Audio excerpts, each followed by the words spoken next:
जय श्री राधे राधे।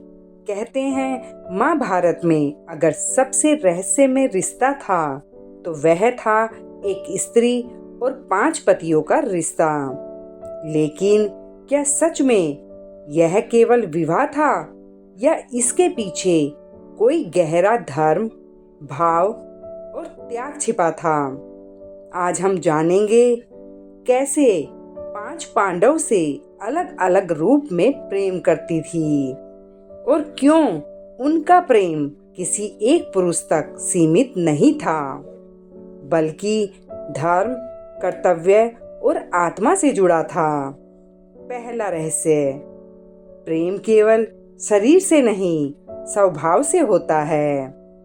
द्रौपदी का विवाह 5 पांडव से हुआ, पर उनका प्रेम 5 दिशाओं में बटा नहीं था, बल्कि 5 रूपों में खिलता था। हर पांडव उनके जीवन में एक अलग भाव लेकर आया था। दूसरा रहस्य, धर्म का सम्मान। सबसे पहले बात करते हैं कि द्रौपदी उन्हें पति से पहले धर्म का प्रतीक मानती थी। उनका प्रेम उनके प्रति सम्मान और विश्वास का प्रेम था। वे जानती थी युधिष्ठिर कभी अधर्म का साथ नहीं देंगे, इसीलिए उनका प्रेम स्थिर था, शांत था और गहरा था। तीसरा रहस्य, सुरक्षा का प्रेम। अब बात करते हैं कि भीम का स्वभाव तेज था, पर हृदय बहुत कोमल।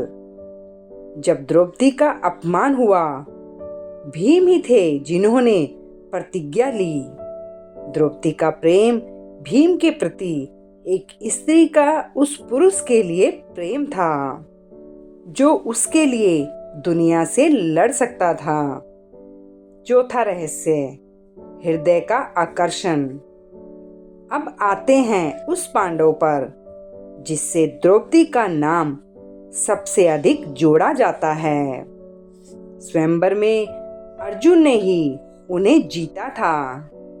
उनका मन अर्जुन की वीरता और प्रतिभा से प्रभावित था।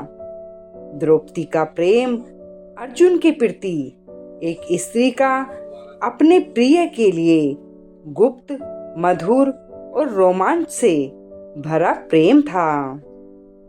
पांचवा रहस्य, स्नेह और संतुलन का।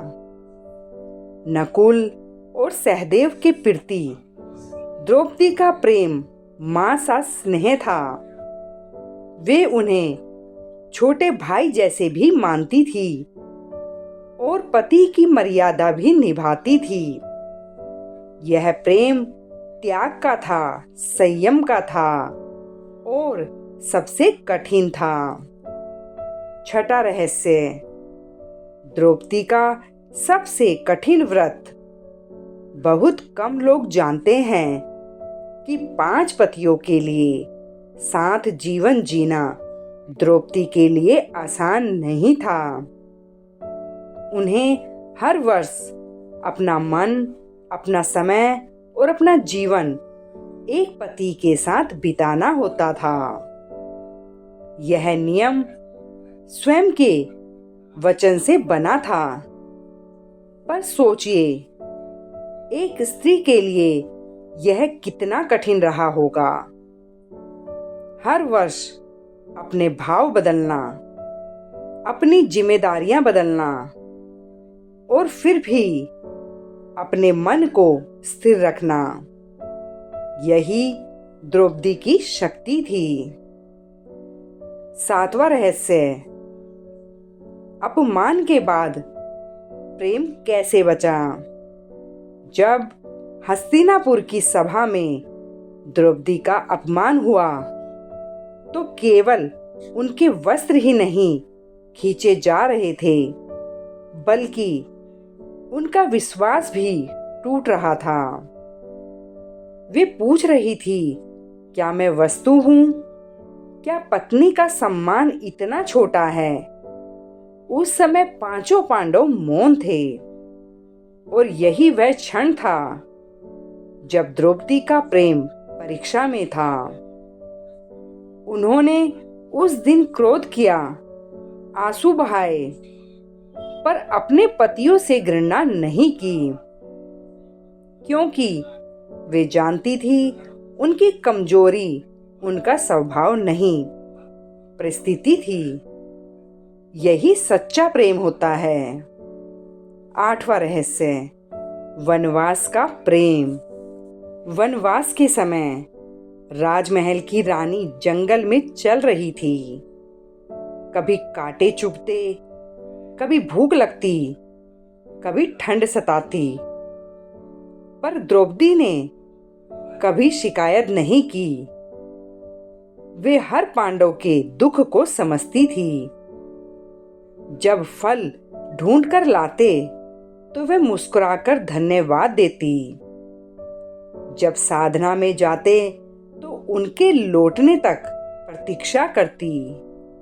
जब चिंतित होते तो उन्हें धैर्य देती। वनवास ने द्रौपदी को रानी से पत्नी बनाया और पत्नी से शक्ति। 9वां रहस्य, द्रौपदी का मौन प्रेम। द्रौपदी बहुत कम अपनी भावनाएं बोलती थी। वे चुप रहकर समझती थी, चुप रहकर सहती थी और चुप रहकर प्रेम करती थी। उनका प्रेम शब्दों से नहीं, कर्तव्य से दिखता था। यही कारण है कि 5 पांडव उन्हें केवल पत्नी नहीं, अपनी शक्ति मानते थे। 10वां रहस्य, द्रौपदी का असली स्वरूप। महाभारत केवल युद्ध की कथा नहीं है, यह एक स्त्री की शक्ति की कथा भी है। द्रौपदी केवल सुंदर नहीं थी, वे तेजस्वी थी। वे केवल पत्नी नहीं थी, वे निर्णय लेने वाली थी। वे केवल रानी नहीं थी, वे धर्म की प्रहरी थी। और शायद इसी कारण उनका प्रेम 5 पुरुषों में बंटकर भी कम नहीं हुआ, बल्कि और विशाल हो गया। द्रौपदी 5 से प्रेम करती थी, पर 5 से अलग अलग रूप में, जैसे सम्मान का प्रेम, सुरक्षा का प्रेम, आकर्षण का प्रेम और स्नेह का प्रेम और आत्मा का प्रेम।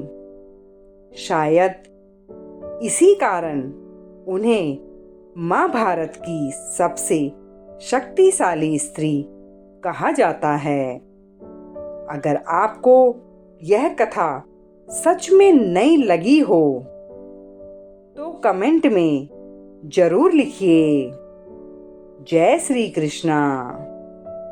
और ऐसी ही रहस्यमय कथाएं सुनने के लिए वीडियो को लाइक करें, शेयर करें और चैनल को सब्सक्राइब जरूर करें, क्योंकि अगली कथा में हम बताएंगे महाभारत की वो घटना जिसे जानकर आप चौंक जाएंगे।